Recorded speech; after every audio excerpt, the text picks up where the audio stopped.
Sabato hii tulionayo ya pili ndani ya mwezi wa 3 ni sabato ya kuondoka ndani ya agano la nyumbani. Hebu mwambie mwenzako agano la nyumbani. Agano la nyumbani.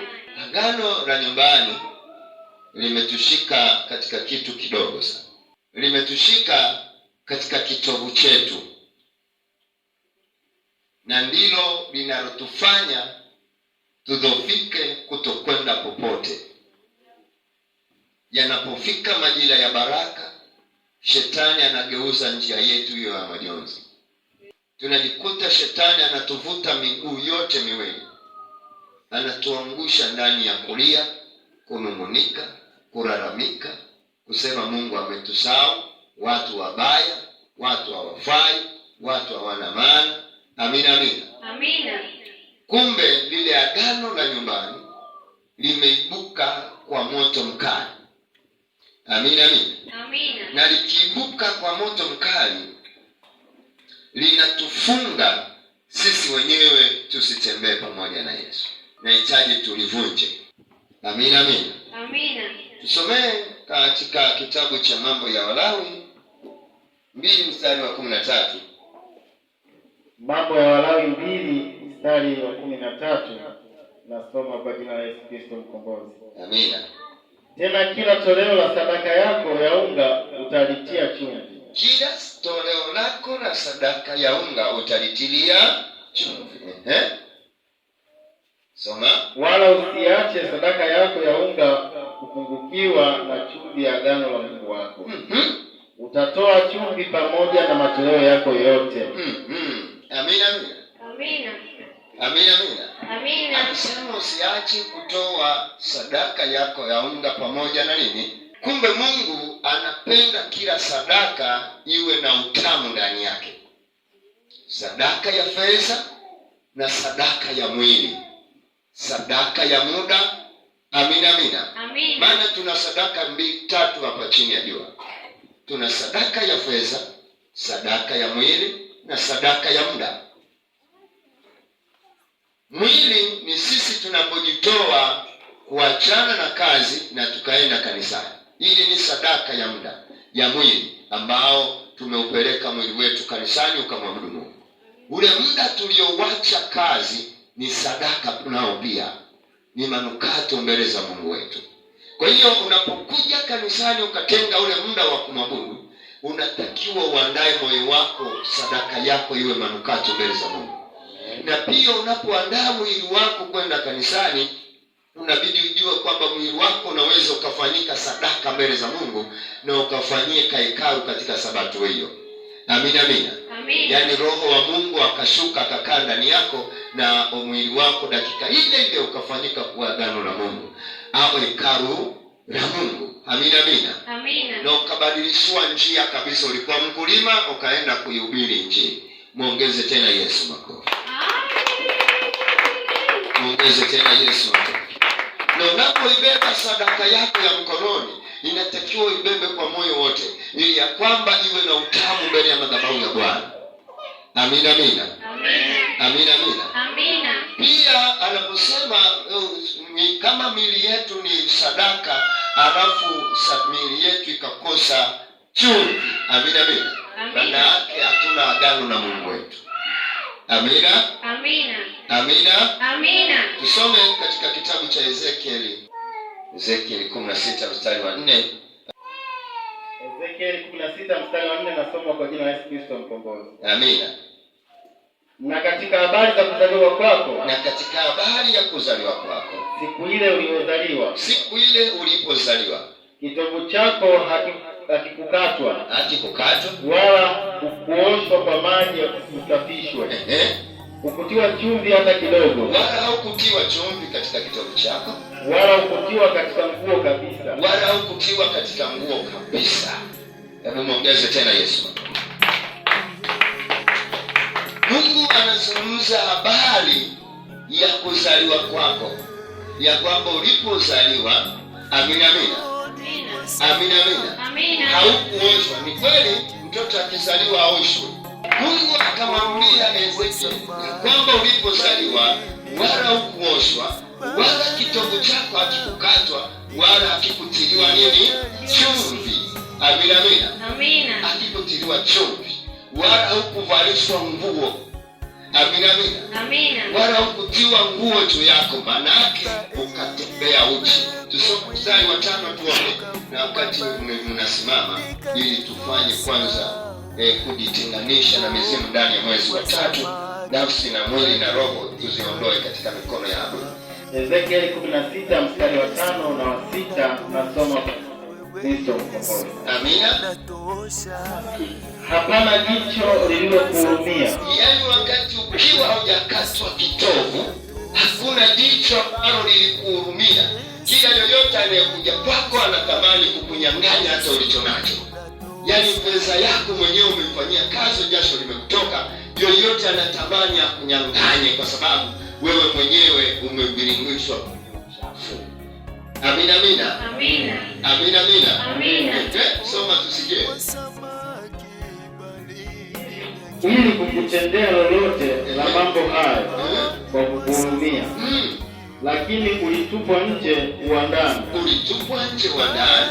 Kwa kuwa nafsi yako ilichukiwa. Kwa sababu nafsi yako ilichukiwa katika siku ile uliyozaliwa. Siku ile ulipozaliwa. Siku ile ulipozaliwa. Hebu sema siku ile ile. Siku ile ile ilipotimia saa. Ilipotimia saa ya miezi 9. Ya miezi 9. Sema nilichukiwa. Nilichukiwa. Sema nilichukiwa. Nilichukiwa.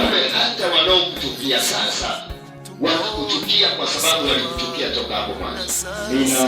Walikuchukia toka hapo mwanzo. Kuna watu ambao hawapendi kabisa hata kukuona. Amina, amina. Amina. Muongeze tena Yesu. Amen. Imani yako iko mikononi mwa nani? Iko mikononi mwa Yesu peke yake. Neno lake ukilitekeleza likatimia likawa mwili katika maisha yako, hakika utaona upendo wa Yesu. Amina. Utaona sauti ya Mungu inaitika juu yako. Amina. Utaona watu wanaitika juu yako. Amina. Ongeze tena Yesu. Ukisoma ule mstari wa 6, hebu usome tusikie. Nami nilipopita karibu nikakuona ukigagaa katika damu yako. Ukigagaa katika damu yako. Na alikwambia, ujapokuwa katika damu yako, ujapokuwa kwenye damu yako, uwe hai. Uwe hai. Naam. Nilikwambia, ujapokuwa katika damu yako, uwe hai. Uwe hai. Muongeze tena Yesu. Japo uko ndani ya damu yako na galagala, kitovu hakijakatwa wala chumvi hajatiwa. Amina, amina. Basi uwe hai. Maana yake ukakaa ukiwa hai na hauna agano na Mungu yoyote. Ila Mungu alikusamea ukawa hai. Amina. Mungu mwambie mwenzako unapolala, ikawa vile unamwambia kwani mimi nasubiri umalize mambo yako na mimi ya kwangu. Amina, amina. Amina. Muongeze tena Yesu. Muongeze tena Yesu makofi na vigelegele. Chapa makofi na vigelegele. Hebu tutaenda, usimame hapo. Simama, simama. Simama. Simama, twende haraka. Simama, twende haraka. Simama. Kama wewe ni mzazi unakuja na mtoto wako, kama una mtoto unakuja mwenyewe. Alafu tunaenda haraka haraka. Naomba Bwana nishikie kidogo. Baada ninawi nikakimbilia Tarishishi. Amina. Amina. Mabalini nikajitosa. Baada Amina, amina. Amina. Ninakupa chumvi katika mkono wako. Halafu ile chumvi inakutilia mafuta mkononi mwako. Unapaka pale kwenye kitovu chako. Halafu mkono wako unaushikilia juu ya kitovu. Unajua mtu mwingine ukimwambia paka juu ya kitovu anaweza kupaka. Tafuta mahali kwenye mkono paka chumvi kwenye kitovu. Halafu rudisha mkono ushike kwenye nini? Kwenye kitovu. Halafu tuombe. Amina, amina. Amina. Nafsi, mwili na roho inaishi pamoja.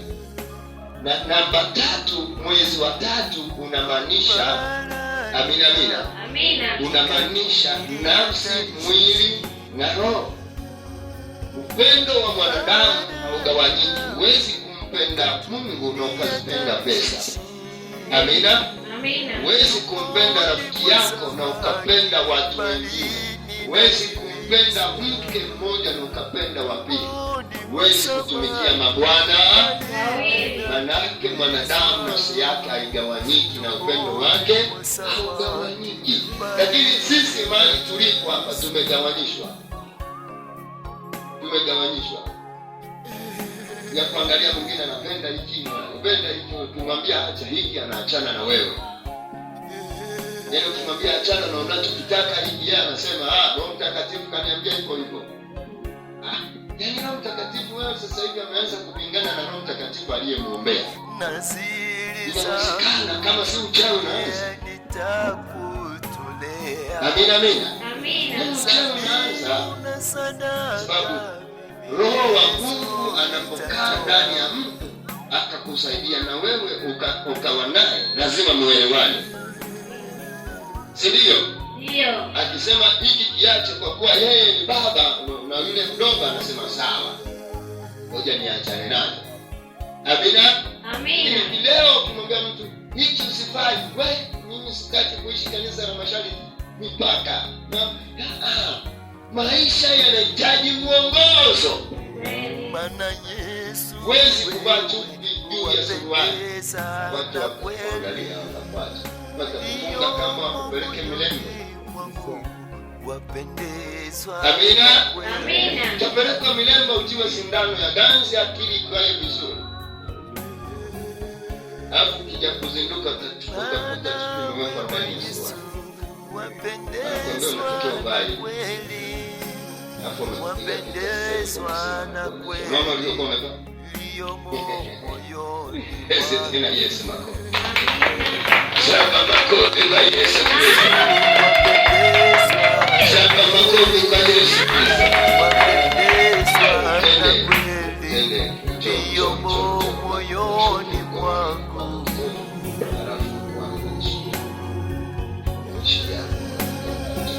Barani nawe nikakimbilia Tarshishi. Barani nawe nikakimbilia Tarshishi. Tumboni mwa samaki baharini nakimbizwa. Tumboni mwa samaki baharini nakimbizwa.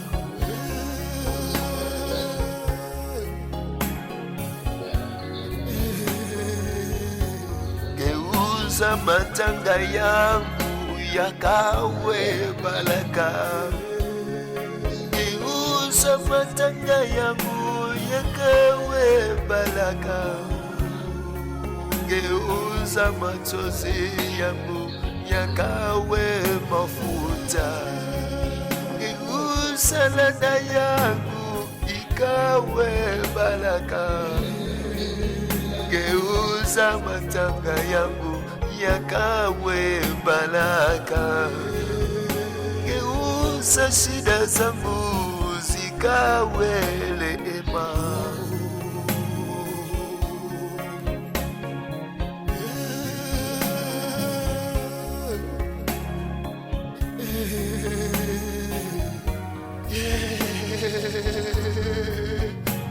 Wewe Bwana uliyetukuka mbingu na nchi, wewe uliyeumba vitu vyote, wewe Yesu uliyeko mbinguni, kiti chako ni cha rehema kila itwapo leo.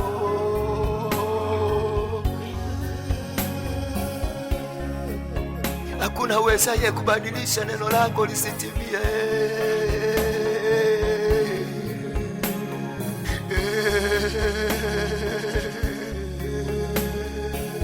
Nani awezaye kuzuia usisamehe? Ni nani awezaye kuzuia rehema?